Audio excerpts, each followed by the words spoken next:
Since so many of you have told me that you have no space to grow a garden, today I want to show you how you can grow a garden with no garden at all.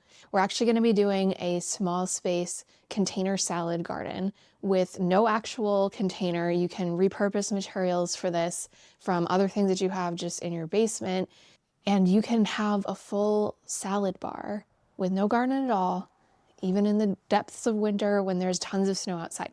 Now, I didn't come up with this idea, and it's almost so straightforward that I feel like it's a little bit silly to kind of give you an in-depth tutorial for it. But there's some nuance to it that I think it's important that you understand before you attempt this method for yourself, because it can very easily just kind of look like a easy gardening hack kind of situation that doesn't actually work when you try it. And this method does have some limitations that we want to be aware of before we actually get planting or decide what to plant. So all we're going to need in order to build this no garden garden for our small space salad bar is a bag of potting mix, whatever seeds you want to grow, which I'll get into the specifics of that as we go, and a clear storage container that has a lid and actually fits that bag of soil. So let's grab our supplies. I feel like I have an endless amount of these storage containers, and they always end up breaking after a few years. And the last thing I want is to have them just end up in a landfill. So I'm really excited that I get to repurpose this today, because the one that I have just pulled out of my basement is cracked. The actual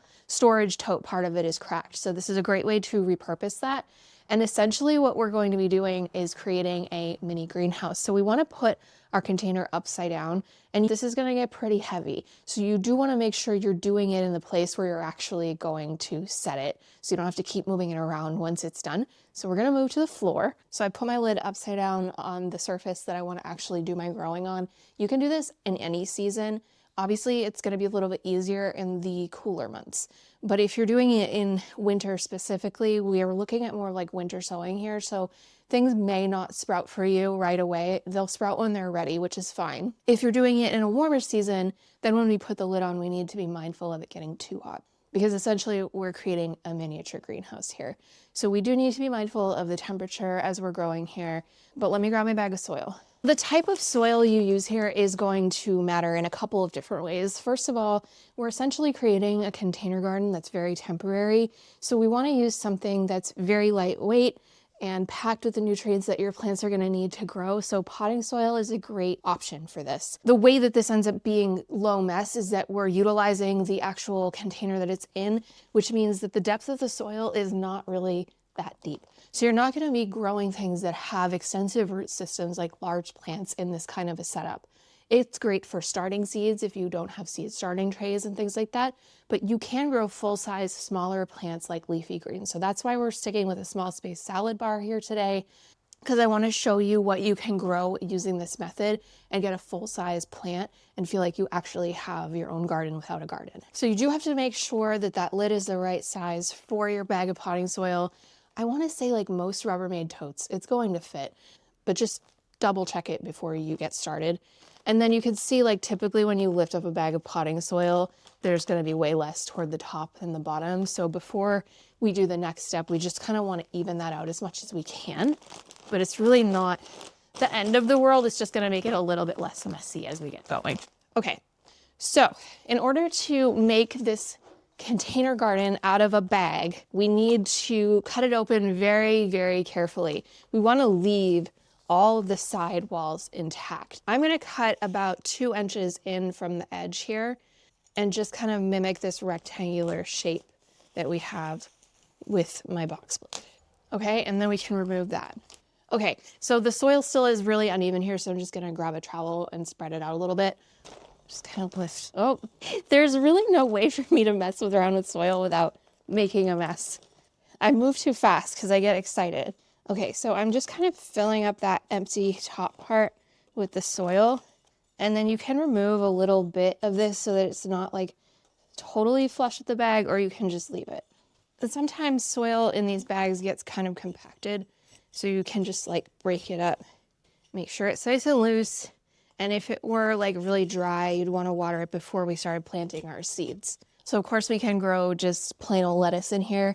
But if you're growing your own garden, I think it's fun to mix things up a little and do something more unique that you can't necessarily just grab at a grocery store for your salad. So I have a couple more unique options for you to try. And if you want to grab any of these seeds, I'll have a link down below in the description for where I like to get my seeds from. So for a root crop that's really fast growing, I like to throw in some French breakfast radish seeds. I plant these about 1/2 inch deep. The rest of the stuff, it's pretty like much either a 1/4 inch or surface sown, but we'll talk about that as we go.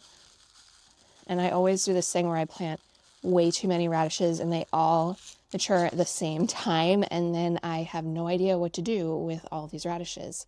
So I'm going to try not to do that this time. I'm just going to do a few here and there, and I'm just pushing them in. So I'm going to do all around the edges, and then I'm just going to press them down with my finger so that they get buried. Even out the rest of this. Another great option for something you can add to your salad with a little bit more color would be an early wonder beet. So these mature in about 48 days. And again, all of this stuff is super frost tolerant. So it's great for planting in the early spring or late fall or even the winter, depending on where you live. And these will also go about 1/2 inch deep. Now, one thing that I did want to say is that a lot of the tutorials you'll see for this method will tell you to put drain holes in the bottom of the container. This is really up to you. If you think that you're going to be a little too heavy-handed with your watering, then it's definitely a good idea to kind of make it more foolproof, to add some little slits into the plastic underneath before you cut this big opening so that any excess water can drain and you don't get root rot. In my experience, this is kind of a fast growing type of garden. You're not leaving it for an extended period of time. You're doing it in a season where I just don't think overwatering is as big of a risk. So I skipped that step, but it's totally up to you if you decide you want to add those drainage holes underneath or not. It's definitely going to make it a little bit messier. If I were to water this in my greenhouse with drainage holes, that water could potentially go everywhere, not just stay in this tray that we've created with the lid here. All right, the next thing that I'm going to plant is spinach. There's a lot of different varieties. I've tried quite a few over the years, and I've had the most success with Abundant Bloomsdale or Giant Winter Spinach. So I'm gonna do some Abundant Bloomsdale here today. It took me a long time to successfully get spinach to germinate.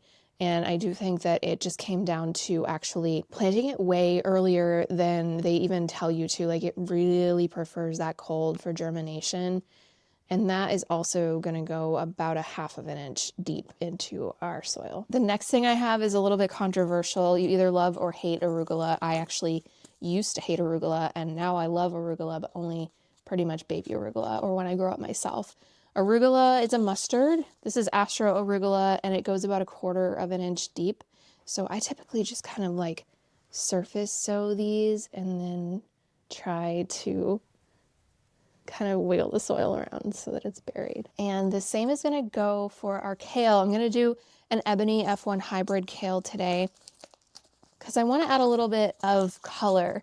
I think that will be nice to have something other than green. So this has like a nice burgundy hue to it. And this will also go about 1/4 inch deep. I'll just do a few of those. Those can get pretty big. You can eat it as like a baby, but we don't want to overdo it. And we'll get to our lettuce in a minute, but I do want to add some baby choy in here. You can actually harvest this within 35 days, but it'll be fully mature in about 60 days. And I just think these are so pretty, and I love to saute them. So I'm gonna just kind of chaos sprinkle these, and I may be putting way too many seeds in here. We're not following typical plant spacing recommendations on the back of the seed pack for this method, because what we really want is just a very densely planted amount of like baby greens and things like that. So I want variety in that, but I'm not expecting to get full-size mature plants necessarily. You could do this a totally different way, and you could literally just do like 1, 2, 3, 4 heads of lettuce, and it would still be full and beautiful and lush. I just like the idea of getting a huge variety of color and texture. So for my lettuce, I do have this Butter Crunch one, but I think that would be better for that method I just mentioned of just having 4 heads of lettuce and maybe sprinkling in some microgreens of kale or arugula around that. But for this particular one, I'm gonna do a mesclun blend of lettuce. So this is going to be baby leaf lettuce that you harvest very small. And with lettuce, I just like to surface sow that. So it does not need to be buried, and we're just gonna fill in our blanks sprinkle that around. So we pre-moistened the soils because if we were to water it now and the soil had been hydrophobic, it would displace those seeds. They would kind of go every which way, which I mean, I planted them every which way. I did kind of a chaos method here, but it's still better not to have them get displaced and wash all over the place. So it doesn't need to be watered again. It's already got water in it, and it probably really won't need to be watered very much at all going forward. Like if you were to ask me how often to water this kind of container garden, you're just going to need to stick your finger in and see if it's dry about an inch down. But with the cover on it, that's going to create a contained ecosystem. So you may notice that the cover kind of gets condensation on it, and then that condensation might drip back down into the soil, but it's going to keep it relatively damp unless it's really hot where you are. So all we have to really do now is put our cover on, and we're just going to pop this right here. And cover might need you to kind of squeeze that in a little bit more. All right, if it's not a perfect fit, that's fine. It does not need to be completely sealed in. You could definitely push this down more, but it's not essential. That is basically all there is to creating a no garden, small space salad garden. Let me know in the comments if you'll give this a try. If you have any other questions, make sure you hit like and subscribe. And if you haven't already, make sure that you check out my Substack, which is at the Cottage Peach, and our podcast, the Garden Girls Podcast, with my co-host Meg of Meg Grows Plants. She actually also makes this adorable merch. So if you're looking for those, they're on her website. Thanks so much for gardening with me, and I'll see you next time.